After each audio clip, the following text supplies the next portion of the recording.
Yeah, you can't really work as a mystic now, so that's why I you have wish. like INFJs and INFPs are like unemployed, is that they can't work as a mystic. Molly, the person who talks about things with people. Hello again. Hey, hello. This is Leon, and he is with Type Tips, the YouTube channel that Yep. has all sorts of information about MBTI and socionics, which I don't know too much about socionics, but you do. I do. What's the big difference between the two? The Myers-Briggs, it focuses on four functions. So on the Myers-Briggs, it's about what you value, right? Whereas in the socionic system, they talk about how your type uses all eight of the functions. So that is the major difference. Cool. Do you ever feel like you think about it too much? Well, already got myself trapped into it. Yeah. So I start to like, okay, I'm interested in typology. I go into like the wormhole, like I accept I'm in the wormhole. Like I just there's nothing I can do about it. It's like, okay, You're there. I'm doomed if I do, I'm doomed if I don't. So Yeah. I might as well have a good time. That's a good So perspective to have. Sometimes I'll feel like I'm thinking about it too much and I'll just want to be present, or just be without thinking about what I'm doing or what the other person's doing, or I'll be thinking about functions and like start overthinking, and then I want to get out of it. So then I'll like try and reject it for a while and stop thinking about it and just yes, and then it's it good. comes I think back. it's good to take a break. Mm.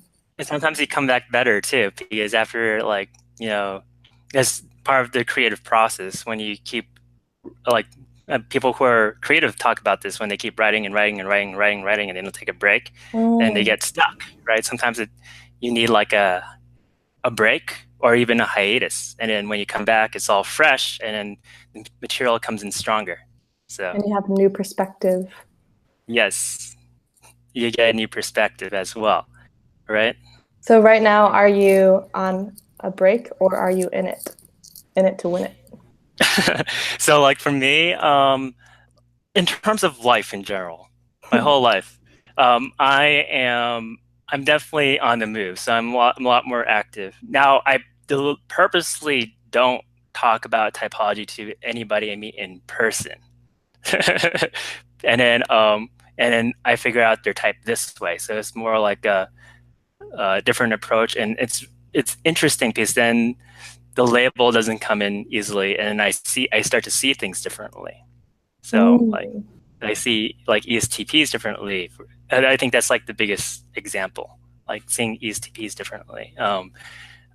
Because I'm now like living with them, and now they don't share any Yeah. functions with me. Because when you're just reading online, you just form a lot of the stereotypes, right? Hmm.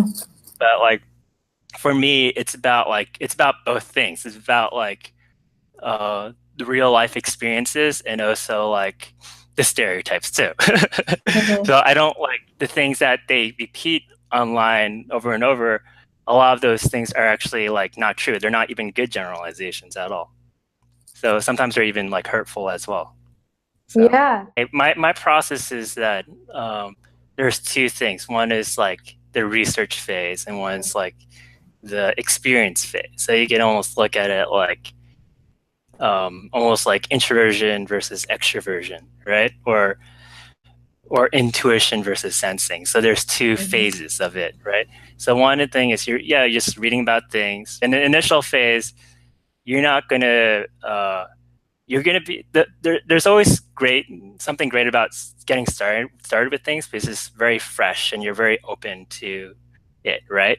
So like Hmm. when you're getting into Myers-Briggs, that the initial phase could be great, right? And then afterwards, there's like other phases too. Then people like after initial phase, and there's another phase where people start to like be like discriminatory. Like they have like they start to form a very strong impression of what a sensing type is, for example, Hmm. right? And then people would be like very biased and they buy into a generality that doesn't actually apply to the reality of the situation. right? So my approach is that it's not to deny like there's generalities or stereotypes. Mine is to find out what the truth is. So for me, is to just go out and meet people. Like, it's kind of like Carl Jung's philosophy. He says you can't like learn psychology in a book. You have to go out. You have to go out to the hospitals. You have to go out to like the crazy people. You have to go out, you know. well, I mean, he mentioned that, but now like a voice of another friend just came into my head, and she said like you have to go out to the nightclubs and find out like if you want to understand psychology, right? And then like if you're like someone who's like just like very introverted or like just trying to figure things out by yourself, you're going to be kind of prejudiced because you're going to think, oh, I could figure it out from my head, from me, right?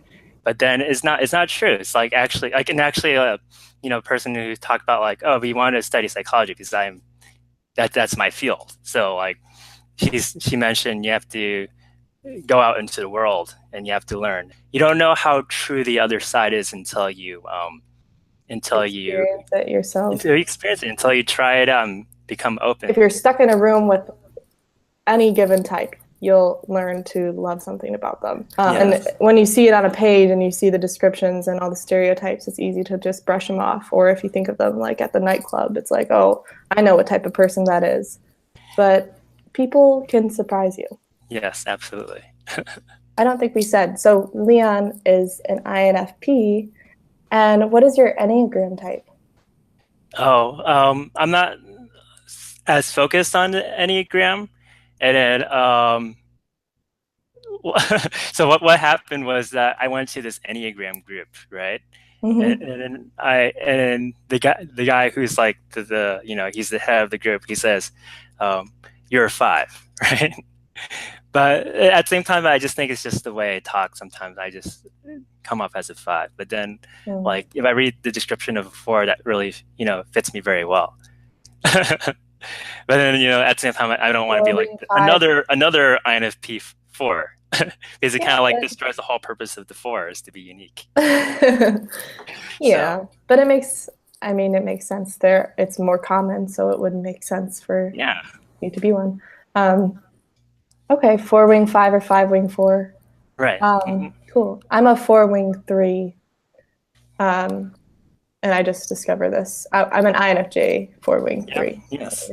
So for a little bit, I was wondering if I was a 4-wing 5, but I care too much about what people think, I guess.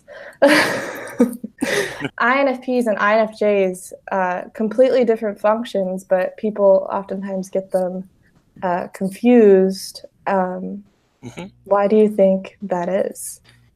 Oh, the reason is that actually your 2 strongest functions are the same.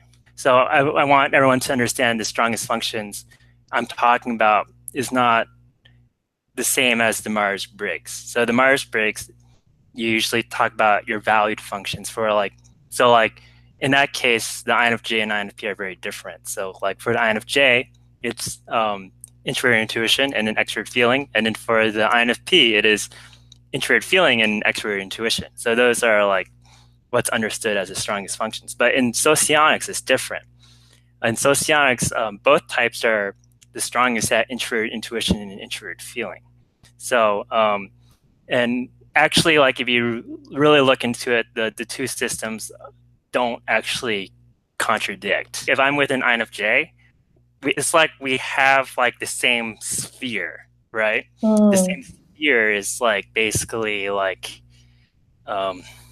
talking about like the human condition, and then talking about like spiritual or philosophical matters, right? But like philosophy, not like from an NT kind of standpoint, it's more like about like the human, kind of like more human condition-y kind of stuff. So like the style of conversation is like very reflective, right? And that's the introverted intuition's like very like reflective, and also it's about like values as well. I like the way you describe that. Like it feels like we talk about the same things and we care about the same things. Right. but we have like different vibes that we offer. Yeah, different vibes. It's like the approach is different. So like what we consider to be the right approach to the same things is different. So we're all like the thing we both give to the world is the intuition, introvert feeling, but then basically the INFJs, they value the extrovert feeling, they value the extrovert sensing. So there's that stuff is like more like energy, you know? I feel like one-on-one they might kind of match like each other's levels, but then in a group setting, I'd be more likely to like, I'm just thinking specifically of me and my INFP friends. I'd be more likely to engage with the group. It's more important to like to kind of like meet the external harmony, right? So that's the other thing. And then the expert sensing, like the sense of like having like it's like the NISE thing, the sense of having kind of like a perspective on things, like kind of a worldview on things, and then like really like committing to that, and you know, kind of like making it real. So that's like the expert sensing thing. Whereas like INFP, yeah, exactly. So for INFP, INFPs want to believe that they could do that, anything could happen. So that's like an INFP. They want to believe anything can happen because that's their extra intuitions. They're more like repelled by the idea of like this kind of like singular kind of vision about things. But the thing is, they're actually strong at it. So they're actually strong. So like the NI is the worldview function. So it forms like a worldview about things, and that's shared. Yeah, I saw in one of your recent videos where you talk about how we share the same top 4 yes functions. That was really interesting to me. I feel like before learning about Myers-Briggs, I've always wanted to be like an ENFP, and in some ways I still kind of like try to be that way. And my extroverted intuition lately has been like off the charts. Like I feel like I'm using it a lot. And I think also that's being with an ENFP all the time. Like yes. I've kind of adapted to his humor and like puns, and so I've been exercising that more and having fun with it more. Yes. But it still supports, oftentimes it supports my introverted intuition, or vice versa. It's like it's a Dr. BB kind of thing. So there's if you develop a function that's different, so like your first function is introvert intuition, and you know, kind of the opposite of that along the same kind of axis is extrovert intuition, right? So you're kind of like improving the dimensionality of your intuition. It's like it becomes, instead of like being one-dimensional, it's like multi-dimensional now, because like you have intuition, but it's not going to come out in kind of like the extroverted way. But now you're bringing all that intuition that's from inside, and you're bringing it out through your extrovert intuition. Like that's great. I kind of like look at it as like the kind of like there's like a pendulum swing, right? And each time the pendulum goes one way or the other, it's always like integrating its last move. So I hear like there's like kind of like a call back to like introvert intuition, right? And then when you're back to introvert intuition, you're gonna have your extrovert intuition with it. So I think that's great. Thanks. I could talk about like one difference I see about between the two types, and I mean this should be kind of like pretty clear, but basically, yes, they share the same very strong functions: introvert intuition, introvert feeling, but you're gonna see their second function. So the second function is actually not as expressed as constantly as the very strong functions. So like when an INFJ expresses extra feeling, you always see like it goes on and off, on and then off, on and off, but very frequently.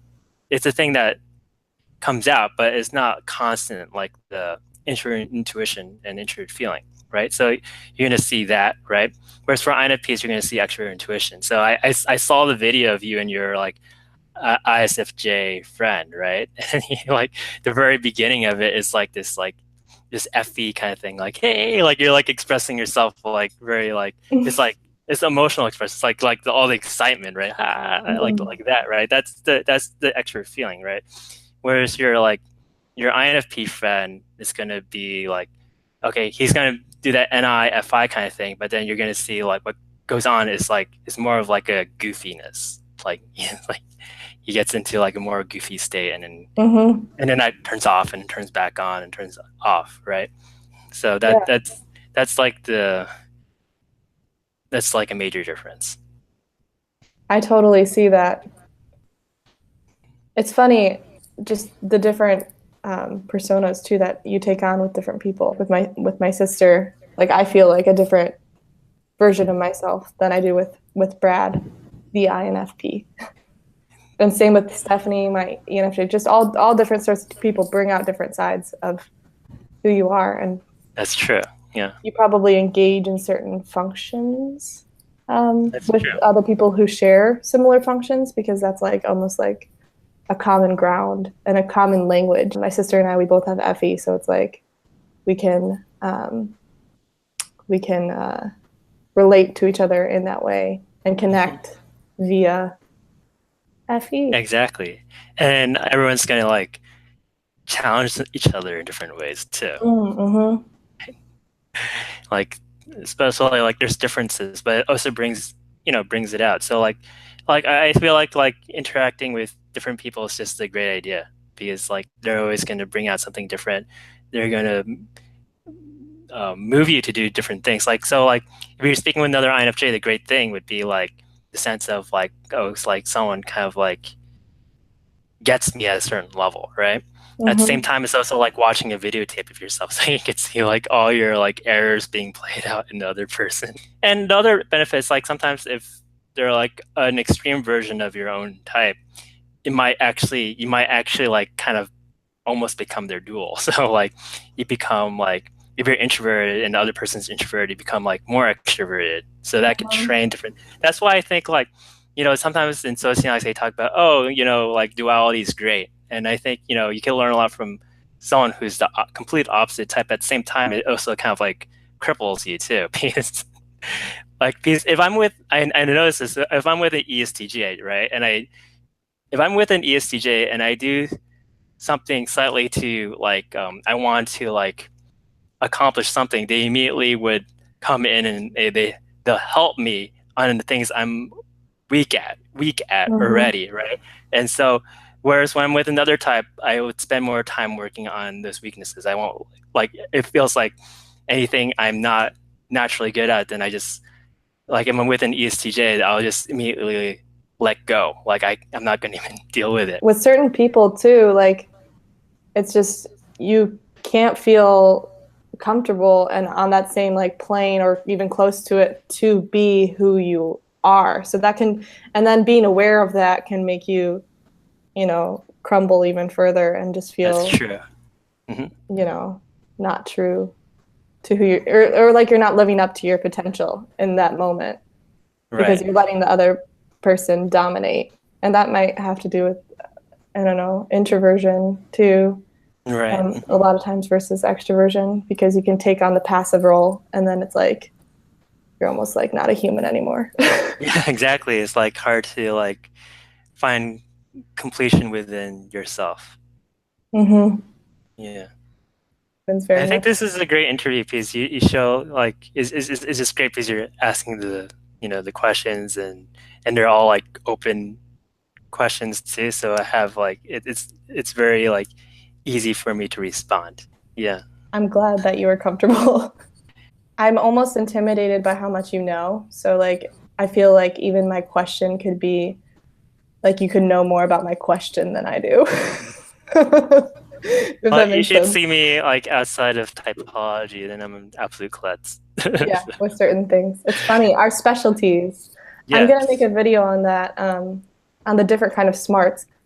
This concludes our video. Thanks for watching. Leon from Type Tips. Go subscribe to Type Tips to learn some type tips of all sorts. Thanks, Molly. This was a great interview. Thank you, Leah.